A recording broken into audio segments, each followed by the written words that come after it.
لە یاریە دواخراوەکانی هەفتەی هەشتەم و لە کۆتاییاری قۆناغی یەکەم یانەی سەید سادق میوانداری یانی برایەتی کرد.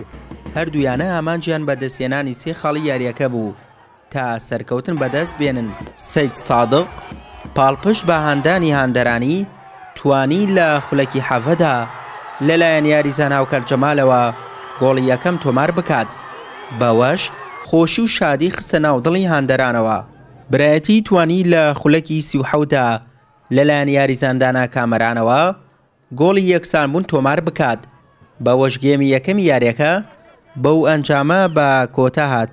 لە گێمی دووەمی یاریەکەدا هەردوویانە چاویان لە گۆڵی سەرکەوتن بوو. سەید سادق توانی لەلایەن یاریزان هاوکەر جەمالەوە لە خولەکی 65دا گۆڵی دووەم تۆمار بکات.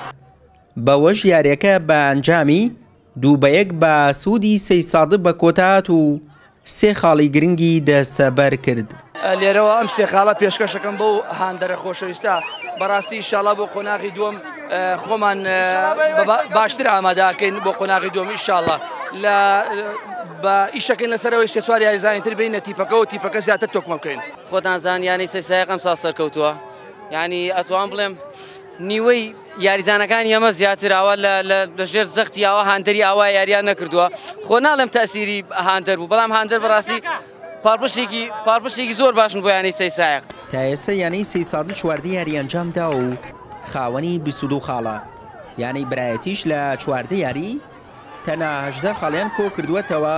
سوهەیب محەممەد، کەناڵی ئاسمانی پەیام، سەید سادق.